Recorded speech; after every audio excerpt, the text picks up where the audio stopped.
ଭୁଲରେ ବି ଏହିସବୁ ଜିନିଷ କାହାକୁ ବି ଦାନ କରିବା ଉଚିତ ନୁହେଁ, ନଚେତ୍ ଆସିପାରେ ଦରିଦ୍ରତା। ଆପଣମାନେ ଜାଣିଛନ୍ତି ଦାନ କରିବା ବହୁତ ପୁଣ୍ୟ କାମ ହୋଇଥାଏ। ଦାନ କରିବା ଦ୍ୱାରା ବ୍ୟକ୍ତି ବିପଦର ସମ୍ମୁଖୀନ ହୋଇପାରେ।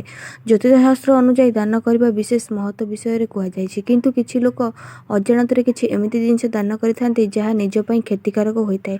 ଆଜି ଆମେ ଜାଣିବା କେଉଁ କେଉଁ ଜିନିଷ ଦାନ କରିବା ଉଚିତ ନୁହେଁ। ଏହିସବୁ ଜିନିଷ ଦାନ କରିବା ଦ୍ୱାରା କେଉଁ କେଉଁ ସମସ୍ୟା ଉତ୍ପନ୍ନ ହୋଇଥାଏ। ପ୍ଲାଷ୍ଟିକ ବସ୍ତୁ।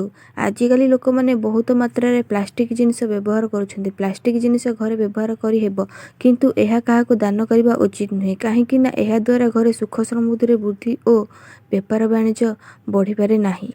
ଝାଡ଼ୁ ଦାନ କରିବାକୁ ଅଶୁଭ ମନାଯାଏ। ଏମିତି କରିବା ଦ୍ୱାରା ଘରେ ଧନର ଅଭାବ ଦେଖା ଦେଇଥାଏ ଓ ଘରେ କେବେ ବି ରୋଜଗାର ହୋଇଥିବା ଟଙ୍କା ରୁହେ ନାହିଁ। ଝାଡ଼ୁ ଦାନ କରିବା ଦ୍ୱାରା ମା ଲକ୍ଷ୍ମୀ ରୁଷ୍ଟ ହୋଇଥାନ୍ତି। ଏଣୁ ଝାଡ଼ୁ କେବେ ବି ଦାନରେ ଦେବା ଉଚିତ ନୁହେଁ। ଷ୍ଟିଲ୍ ଜିନିଷ। ଶାସ୍ତ୍ର ଅନୁଯାୟୀ କେବେ ବି କୌଣସି ସ୍ଥାନରେ ଷ୍ଟିଲ୍ ଜିନିଷ ଦାନ କରିବା ଉଚିତ ନୁହେଁ। ଷ୍ଟିଲ୍ ଜିନିଷ ଦାନ କରିବା ଦ୍ୱାରା ଘରର ସୁଖ ଶାନ୍ତି କମିଥାଏ। ପିନ୍ଧିଥିବା ବସ୍ତ୍ର। କୌଣସି ବି ବ୍ରାହ୍ମଣ ବା ପଣ୍ଡିତକୁ ପିନ୍ଧିଥିବା ବସ୍ତ୍ର ଭୁଲରେ ବି ଦାନ କରିବା ଉଚିତ ନୁହେଁ। ସର୍ବଦା ନୂଆ ବସ୍ତ୍ର ଦାନ କରିବା ଉଚିତ ହୋଇଥାଏ। ତେଲ। ଆପଣ କାହାକୁ ତେଲ ଦାନ କରିବାକୁ ଚାହୁଁଛନ୍ତି, ତେବେ ନୂଆ ତେଲ ଦାନ କରିବା ଉଚିତ। କେବେ ବି ବ୍ୟବହାର ହୋଇଥିବା ତେଲ ଦାନ କରିବା ଉଚିତ ନୁହେଁ। ଏହା ଦ୍ୱାରା ଶନିଦୋଷ ଲାଗିଥାଏ। ଲୁହା ଜିନିଷ। ଲୁହା ଜିନିଷ ଦାନ କରିବା ଦ୍ୱାରା ଜୀବନର ନାନା ସମସ୍ୟା ଆସିଥାଏ। ଏଣୁ ଭୁଲରେ ବି କାହାକୁ ଲୁହା ଜିନିଷ ଦାନ କରିବା ଉଚିତ ନୁହେଁ। ବାସି ଖାଦ୍ୟ। ପ୍ରାୟ ଲୋକ ନ ଖାଇବା କାରଣରୁ ବାସି ଖାଦ୍ୟ ଦେଇଥାନ୍ତି, କିନ୍ତୁ କାହାକୁ ବି ବାସି ଖାଦ୍ୟ ଦାନରେ ଦେବା ଉଚିତ ନୁହେଁ। ଭିକାରୀକୁ ମଧ୍ୟ ବାସି ଖାଦ୍ୟ ଦେବା ଉଚିତ ନୁହେଁ। ଏହାଦ୍ୱାରା ପରିବାରରେ କଳହ ଓ ଧନ ଅଭାବ ହୋଇଥାଏ। ମହିଳାମାନେ ମଥାରେ ସିନ୍ଦୁର ଲଗାଇବାର ଉଚିତ ନିୟମ କ'ଣ ଅଟେ? ବିବାହିତ ମହିଳା ନିଶ୍ଚୟ ଜାଣି ରଖନ୍ତୁ।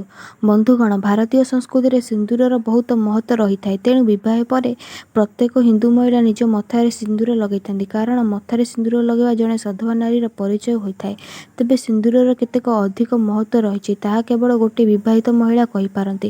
ଅନ୍ୟ କେହି ଏହାର ମହତ୍ତ୍ୱ ଜାଣିପାରିବେ ନାହିଁ। ତେବେ ଆଜି ଆମେ ଆପଣଙ୍କୁ ସିନ୍ଦୁରର ମହତ୍ତ୍ୱ ବିଷୟରେ କହିବୁ ଏବଂ ଏହା ସହ ସିନ୍ଦୁର କେବେ, କେମିତି ଓ କେତେଥର ଲଗାଇବା ଉଚିତ ତାହା ବିଷୟରେ ମଧ୍ୟ କହିବାକୁ ଯାଉଛୁ।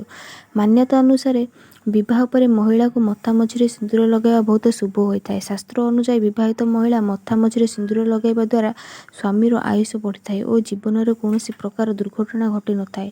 ଶାସ୍ତ୍ର ଅନୁଯାୟୀ କୁହାଯାଇଛି, ମହିଳାମାନେ ବିବାହ ପରେ ନିଜ ସ୍ୱାମୀ ଦ୍ୱାରା ସିନ୍ଦୁର ଲଗାଇବା ଉଚିତ ଅଟେ। ହେଲେ କୌଣସି ପର୍ବପର୍ବାଣିରେ ବିବାହିତ ମହିଳାମାନେ ସିନ୍ଦୁର ଅନ୍ୟ ମହିଳାଙ୍କୁ ଲଗାଇବା ବହୁତ ଶୁଭ ହୋଇଥାଏ। ଯଦି ଆପଣଙ୍କୁ କେହି ସିନ୍ଦୁର ଦାନ କରନ୍ତି, ତେବେ ଆପଣ ମଧ୍ୟ ତାଙ୍କୁ ସିନ୍ଦୁର ଲଗାଇବା ଉଚିତ। ଏହାଦ୍ୱାରା ଆପଣଙ୍କ ଜୀବନରେ ସୁଖ ସମୃଦ୍ଧି ଆସିଥାଏ। ମାନ୍ୟତା ଅନୁଯାୟୀ ଯେଉଁ ସ୍ତ୍ରୀ ନିଜ ମଝି ମଥାରେ ଲମ୍ବା ଓ ଭଲ ଭାବରେ ସିନ୍ଦୁର ଲଗାଇଥାଏ, ସେହି ମହିଳାର ସ୍ୱାମୀ ଆୟୁ ବଢ଼ିବା ସହ ସମାଜରେ ସେହି ପୁରୁଷମାନେ ବହୁତ ସମ୍ମାନ ପାଇଥାନ୍ତି। ମଝି ମଥାରେ ସିନ୍ଦୁର ଲଗାଇବା ଦ୍ୱାରା ମହିଳାଙ୍କୁ ସବୁ ପ୍ରକାର ଚିନ୍ତାରୁ ମୁକ୍ତି ମିଳିଥାଏ ଓ ମୁଣ୍ଡବିନ୍ଧାରୁ ମଧ୍ୟ ଆରାମ ମିଳିଥାଏ। ମାନ୍ୟତା ଅନୁଯାୟୀ ସିନ୍ଦୁର ଭଗବାନଙ୍କର ପ୍ରସାଦ ଭଳି ହୋଇଥାଏ, ଯାହାକୁ ମହିଳାମାନେ ଯେତେବେଳେ ଇଚ୍ଛା ଲଗାଇ ପାରିବେ। ଆପଣଙ୍କୁ ସକାଳୁ ଉଠି ନିତ୍ୟକର୍ମ ସମାପ୍ତ କରି ସ୍ନାନ କରିବା ଉଚିତ। ତାପରେ ସିନ୍ଦୁର ଲଗାଇ ପୂଜା କରିବା ଉଚିତ। କେବେ ବି ଅଗାଧୁଆ ସିନ୍ଦୁର ମଥାରେ ଲଗାନ୍ତୁ ନାହିଁ।